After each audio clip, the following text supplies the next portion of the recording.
Many improvements await players in Update 9.17.1, a new top-tier heavy tank, revamped premium vehicles, German tanks, American TDs, and British medium tanks, as well as the improved interface and important changes to the Stronghold mode.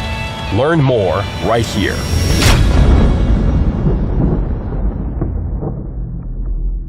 A new Tier 10 heavy tank, the Panzerkampfwagen 7, appeared in Update 9.17.1. In its characteristics, it's similar to the VK7201 that was the Global Map Award vehicle.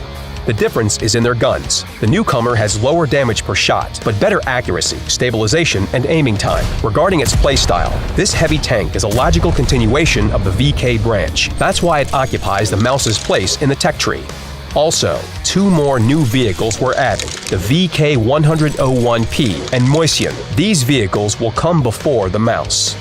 These heavy tanks are quite slow but well armored, so they will properly prepare players for later battles on the legendary vehicle.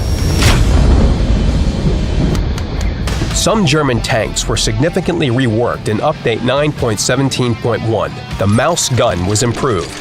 Its dispersion, aiming time, and reload time were reduced. Also, the Heavy got 200 more hit points and better armor. The hull front, sides, and slopes became noticeably thicker. In skillful hands, the mouse can bounce shells and absorb damage even better than before. The armor penetration of a standard shell was improved for the E100's top gun. Previously, this heavy tank depended heavily on heat shells, because the armor-piercing ones could penetrate only 235 millimeters of armor, but now it's 246 millimeters. The German medium tanks were drastically changed. The Tier 6 VK3001P received better gun accuracy, improved armor for all gun mantlets, and more hit points. The VK3001D got more dynamics and a faster rate of fire. The VK3002M now has lower dispersion and a thicker upper glacis plate. At Tier 7, the Panther has become more quick-firing, and the VK3002D is now more dynamic. Aiming times were improved for the Indian Panzer. The Panther II received a new gun. This is the alternative top gun of the E50. At Tier 8, it will stand out with its excellent armor penetration and accuracy. The Tier 9 medium tanks received better gun depression angles. Also, the E50 firing characteristics were significantly improved. Its accuracy, aiming time, and reload time became better. The E50M's lower glacis plate became better armored. Previously 100 millimeters thick, it's now 120 millimeters thick. Vehicles like the Grill 15 and T110E5 were nerfed. A number of characteristics were changed for the Grill 15. Gun depression angles were reduced from 8 to 7 degrees. Its engine power was reduced from 900 to 850 HP. Shell velocity is slowed down from 1,350 to 1,200 meters per second. Reverse speed was reduced from 20 to 15 kilometers per hour. And most importantly, the gun reload time was increased from 16.5 to 18 seconds. The T110E5 also became more vulnerable. The armor protection of its commander cupola and area behind the front wheel was weakened. Nevertheless, this American Heavy will still be able to absorb damage effectively when maneuvering well enough.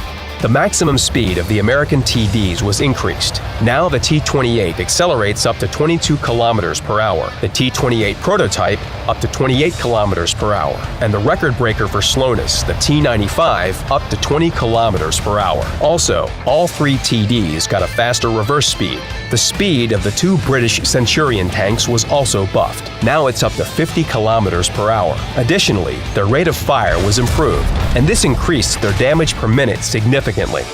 The Japanese Type 4 Heavy and Type 5 Heavy received better front armor. The latter became dangerously thick. Its hull cheeks, front, and most part of the lower glacis plate are now 270 millimeters thick, and the turret front armor is now at least 280 millimeters thick. The upper hull also became stronger. Now it's 160 millimeters thick.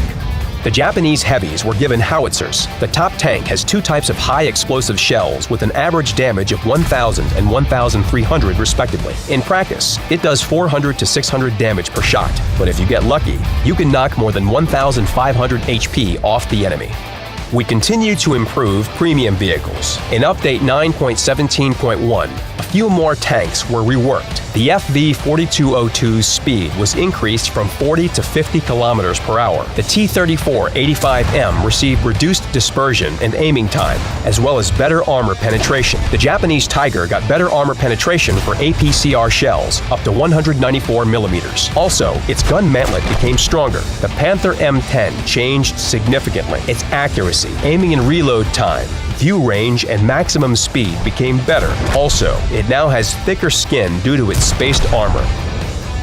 The Schmalturm also received better accuracy and reload time.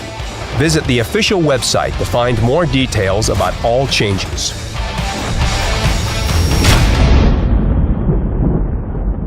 With Update 9.17.1, we continue to give vehicles HD models. More than 20 vehicles were visually improved. Among them are the VK4502, E50, Object 263, and the longest HD model in the game, the TOG2. The game interface was improved. The detailed panel for damage received was added. It will show you what vehicle has fired at you and with what type of shell. The panels for damage caused and received can be placed in different areas of the screen. Damage indicators were changed. Now their width depends directly on the amount of damage received. The higher the damage is, the wider the indicator will be. You can turn on this feature in the settings menu. The dynamic characteristics of the vehicles in the garage became more informative. If you hover the cursor over them, a pop-up window will appear where you will clearly see how the crew, consumables, and equipment influence the vehicle characteristics. The tank carousel was also improved. Now it displays information about victory percentage, mastery badges, and marks of excellence on the gun. Also, searching for vehicles by name was added. The Stronghold mode was significantly changed. A new format, named Advance, was introduced. It will be replacing Battles for Stronghold. Pillaging is disabled in this mode. Matching with an opponent is now random and chosen from the clans that have the closest skill level. This mode is not obligatory. It's also important to mention that you can invite Legionnaires to the Advance mode. Now you don't need to be a clan member to try the Stronghold mode. War Department was removed. Instead, a new competitive format was introduced, War Games. In this format, clans that participate in advances and skirmishes fight for a place on the leaderboard in several disciplines. The best clans will receive in-game gold, high-level reserves, and other rewards. That's all for now. Good luck on the battlefield.